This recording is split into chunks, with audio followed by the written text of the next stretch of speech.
नमस्कार मैत्रिणींनो, cook happy होममध्ये मी सीमा तुमचं खूप खूप स्वागत करते।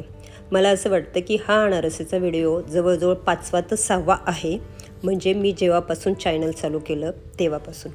तर पहिला व्हिडिओ 40 लाखाच्या पुढे गेला, त्याच्या पुढचे तर अतिच उत्तम झाले। तुमच्यासारख्या गोड मैत्रिणींनी खूप प्रतिसाद दिला। आणखीन किती डिटेलमध्ये सांगावा आणि किती तुम्हाला आणखीन कळावा ह्यासाठी मी हे नवीन व्हिडिओ बनवत आहे। बघितलं ना, अनारसेचा आवाज किती छान येतो, आतमधून अगदी खुसखुशीत आणि बाहेरून कुरकुरीत। चला लगेच तयारीला लावू। येथे 1 किलो तांदूळ घेतलेले आहे। कुठलेही तांदूळ घ्या, फक्त ते जाड असू द्या। ज्या तांदळाचा भात चिकट होतो ते तांदूळ अजिबात घेऊ नका। तर हे मी रेशनचे घेतलेले आहे। 1 किलो स्वच्छ निवडून घेतलेले आहे। आता मी तुम्हाला काय सांगते त्या पद्धतीने स्टेप बाय स्टेप तुम्ही अनारसे बनवा। म्हणजे प्रथम तांदूळ धुवा। तर तांदूळ धुताना जसे आपण भाताला चोळून धुतो तसे पहिल्याच दिवशी काय चोळायचे तेवढे चोळून धुवायचे आणि स्वच्छ पाणी टाकून झाकून ठेवायचे। दुसऱ्या दिवशी सकाळी धुवायचे नाही, फक्त पाणी टाकत राहायचं। तिसऱ्या दिवशी तेच करायचं, धुवायचे नाही। त्यातलं पाणी अगोदरचं काढून टाकायचं आणि दुसरं पाणी त्यात टाकून फक्त झाकायचं। ही जी प्रोसेस आहे ना ती फार महत्त्वाची आहे। आपण चोळत बसतो त्याच्यामुळे त्याचा चुरा होतो, हे आपल्याला असं काहीच होऊन द्यायचं नाही। पहिल्याच दिवशी चाळून धुवायचे आणि नंतर त्यामध्ये पाणी बदलत राहायचं, असं 3 दिवस। चौथ्या दिवशी लगेच तांदळातलं पाणी ओतून द्यायचं, दुसरं पाणी टाकायचं। तेव्हाही नाही चोळले तरीही चालेल आणि लगेच चाळणीत निथरट ठेवायचं, अशा पद्धतीने। तर हे बघा, आता 3 दिवस पूर्ण झालेले आहेत। चौथा दिवस झाला आणि आला आणि मी तांदळातलं पाणी ओतून दुसरं पाणी टाकून आता ते चाळणीत तांदूळ निथरट ठेवणार आहे, जेणेकरून त्यातलं जास्तीचं पाणी निघून जाईल, अशा पद्धतीने। आता हे तांदूळ सावलीतच सुकवायचे। मस्तपैकी कॉटनचा कपडा अथरायचा आणि त्यावर सुकट टाकायचं। हे बघा, अशा पद्धतीने फॅन चालू केला तरीही चालेल। सुकट टाकायचे, अर्धा तासात बरोबर व्यवस्थित सुकत येतात। हे बघा, आता सर्व तांदूळ मी फॅन खाली सावलीमध्ये सुकट टाकत आहे। तसंच तुम्ही स्टेप बाय स्टेप बनवा बरं का, म्हणजे अनारसे अजिबात सुकत नाही। तर हे बघा, सुकत आलेले तांदूळ। आता लगेच मी गुळाची तयारी करते आणि तुम्हाला सांगते की 1 किलो तांदळाला किती गुळ घ्यायचा। तर ही 1 किलो गुळाची भेली आहे। सहसा नरमच गुळ आणा, चिक्कीचा गुळ आणू नका, ह्या महत्त्वाच्या टिप्स। हे बघा, एकीकडे तांदूळ सुकत आलेले आहे आणि एकीकडे मी गुळाची तयारी करत आहे लगेच। तर 1 किलो गुळामधून एवढा असा गुळ मी बाहेर काढणार आहे। तर आता प्रथम तांदळाबद्दल सांगते। तांदूळ बघा कसे सुकले, हाताला चिकटत नाही, थोडेफार चिकटले गेले पाहिजे। असा मुटका केल्यावर थोडाफार मुटकाही झाला पाहिजे, पण अगदीच असे ओले नको, थोडेसे जास्तही सुकले तरी हरकत नाही। नाहीतर मग तुम्ही खूपच कडकडीत सुकवाल, असंही नाही बरं का। असा आवाज येतोय, अशा पद्धतीने। आता हे मला हाताला गारचट लागत आहे, अशा पद्धतीने थोडेसे दमट। ही महत्त्वाची टिप्स बरं का। आणि पण तुम्हाला हेच सांगते की ओले ठेवायचे नाही। बऱ्याच माझ्या मैत्रिणी ओलेच दळतात, त्यामुळे अनारसेचं पीठ अगदीच पातळ होतं, गुळ कितीही कमी घाला। तर हे बघा, मस्त गोळा केले आणि आता मिक्सरच्या भांड्यामध्ये मी हे दळायला घेत आहे। तर काही नाही, छान असं दळले जातात। आणि बरेच तुमच्याकडे जर अनारसेचं पीठ बाहेरून दळून देणारे असतील तर दळून आणू शकता, म्हणजे अशा गिरण्या असतातच ना। तर हे बघा, ही सोजीची चाळणी घेतलेली आहे, म्हणजेच मैदा चाळायची, अगदी बारीक बरं का। तुम्ही कपडा लावून एखाद्या टोकरीला पीठ गाळून घेतलं तरीही चालेल। तर अशा पद्धतीने स्टेप बाय स्टेप मी आता सर्व तांदूळ दळून ह्या चाळणीने छान असे गाळून घेणार आहे। तुम्हीही असंच करा।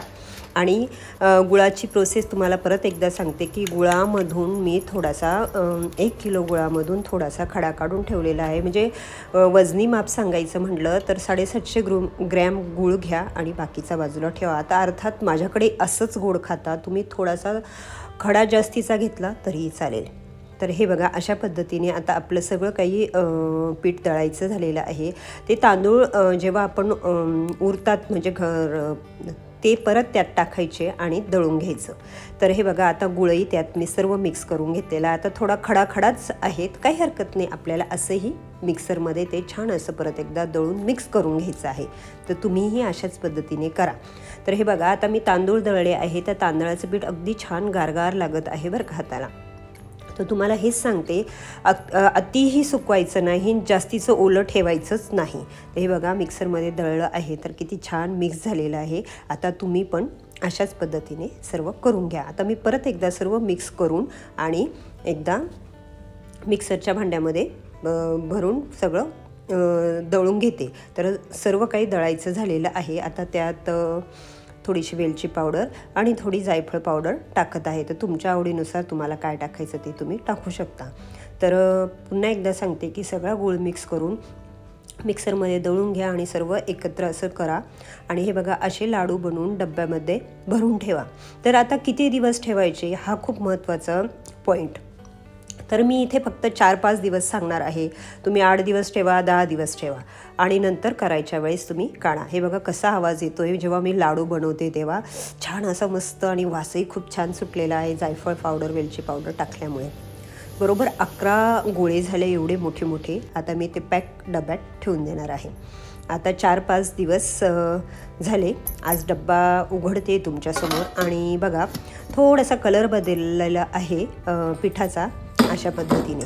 आता त्यातून आपण थोडंसं पीठ घेऊ आणि अनारसे बनवू. अतिशय म्हणजे सुंदर रुचकर अनारसे झालेले आहे. नक्की ह्या पद्धतीने स्टेप बाय स्टेप बनवा. अजिबात घाबरू नका. अनारसे चुकताय असं होतंय तसं होतंय, लागलंच तर तुम्ही वाटीभर तांदळाचे बनवून बघा.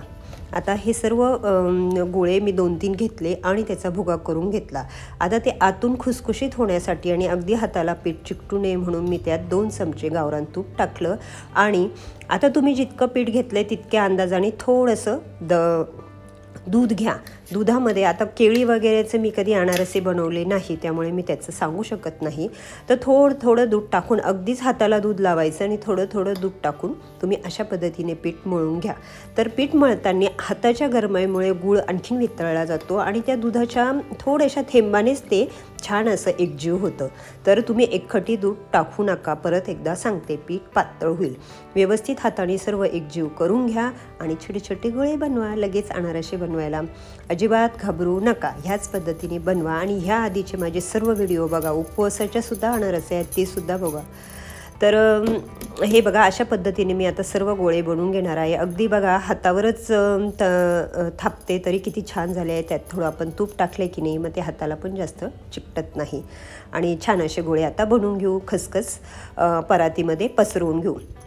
आता खसखसीबरोबर थोडी साखर टाकण्याचं कारण असं की अनारसेला जाळी छान पडते, तेल कमी सोकलं जातं त्यामध्ये. तर तुम्हाला नसेल आवडेत साखर टाकणे तर नका टाकू.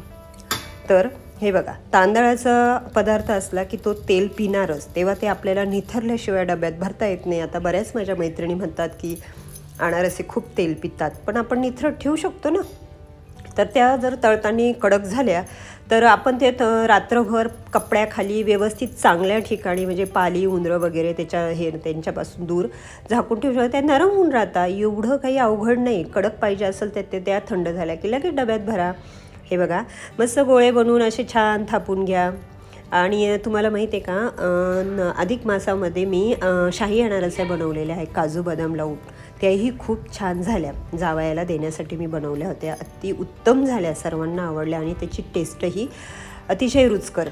तर यालाही तुम्ही काजू बदाम लावू शकता. हे बघा आता अशा पद्धतीने आपण सर्व अनारसे थापून घेऊ. एकीकडे तेल तापत ठेवलं तरीही चालेल. तेव्हा मैत्रिणींनो, तुम्ही जर नवीन असाल माझ्या रेसिपी बघणार तर आठवणीने चॅनल सबस्क्राईब करा. हे बघा आता तेल तापून घ्यायचं. अतिच कडक नको की धूर निघोस्तोवर आणि कमी गॅसवर तळायच्या. एक लक्षात ठेवा. आणि अगदी थंडही तेल नको, नाहीतर मग तुम्ही कोमटच तेल कराल आणि त्यात अनारसे टाकाल. हे बघा एकखटी मी किती अनारसे टाकू राहिले आहे तरी त्या चिकटत नाही, विरघळत नाही. का तर अशाच पद्धतीने बनवलं तर छानच अनारसे होतात. पण तुम्ही एवढ्या एकखटी टाकू नका. तुम्ही 1-1, 2-2च तळा. जेव्हा तुम्हाला छान प्रॅक्टिस होईल ना तर तुम्ही नक्की असं माझ्यासारखं कराल याची मला खात्री आहे. तर हे बघा मस्तपैकी तळून घ्या. तळताना झाऱ्यानीच अनारसेला तेल उडवा आणि उलटही केली तरी काहीच हरकत नाही. करून बघायची, त्यात काय घाबरायचं. कारण काय होतं माझ्या मैत्रिणी अशा कमेंट करतात छान की उलट्या केल्या तर असं झालं तर. तुम्ही करून बघायचं ना, त्या गोष्टीला काय घाबरायचं. कमी जास्त होणारच आहे. तर हे बघा, एकही अनारसीचा तुकडा पडला नाही, एकही अनारसी वितळली नाही, एकही चिकटली नाही, एवढ्या एकखटे टाकूनही मस्त अशा खुसखुशीत अनारशा झालेल्या आहे. आता मी त्या निथरट ठेवणार आहे आणि अशाच पद्धतीने सर्व अनारस्या बनवून घेणार आहे. खसखसही किती छान दिसत आहे आणि कलरही छान आलेला आहे. जसजसं थंड होईल त्याला आणखीन कलर येतो बरं का. या कारण तो तांदळाचा पदार्थ आहे, त्याला वरतून खसखसे थोडासा कलर बदलणारच. आता हे बघा, मी एकच टाकून दाखवलेली आहे तुम्हाला आणि झाऱ्याने त्याच्यावर तेल उडवत आहे. अशाच पद्धतीने बनवायची. वाटलंच तर तुम्ही उलट करून बघा.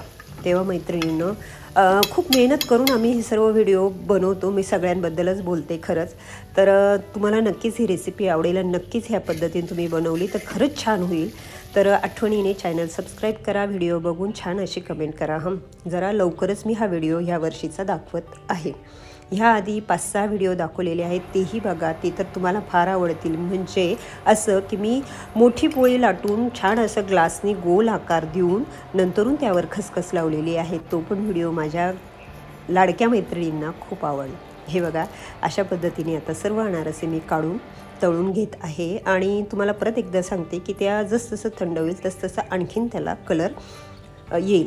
आता ह्या गुळाच्या अनारस्या दाखवल्या आहेत. थोड्या दिवसात मी साखरेच्याही दाखवत आहे. आमच्या घरात विशेष साखरेच्या आवडत नाही, पण तुमच्यासाठी मी त्या बनवणार आहे. हे बघा, सर्व अनारस्या झालेल्या आहे. मी तुम्हाला तोडूनही दाखवत आहे. तेव्हा मैत्रिणींनो, ही दिवाळी तुम्हाला खूप सुख समृद्धीचे भरभराटीची जाओ, तुमच्या मनासारखी जाओ आणि तुम्ही खास लक्ष्मीपूजनासाठी अशाच पद्धतीने अनारस्या बनवा अशी मला म्हणजे असं मला वाटतं. आणि तुम्ही आत्ताच तयारीला लागा, आत्ताच तांदूळ भिजत घाला. म्हणजे जितकं पीठ भिजल तितके अनारसे छान होईल. आता माझे हे अनारसे थोड्याच गोळ्याचे केले आहे. आता मी बाकीचं पीठ फ्रीजमध्ये ठेवून देणार आहे मस्त. तर तुम्हाला दाखवण्यासाठी मला हे लवकर करणंच आलं ना. आता मी हे दिवाळीच्याही नंतरून 5-6 महिने फ्रीजमध्ये जसं ठेवेल तसं ते छान अनारसेचं पीठ होईल आणि छान त्याच्या अनारसे होतील. तर काही फरक पडत नाही तुम्ही कितीही दिवस पीठ ठेवलं तर. हे बघा, आतून खुसखुशीत आणि बाहेरून कुरकुरीत. तर तेव्हा बाय. ही दिवाळी तुम्हाला खरंच खूप छान जावं आणि ह्या अनारसाच्या प्रसादाने लक्ष्मी माता तुमच्यावर कृपा करू.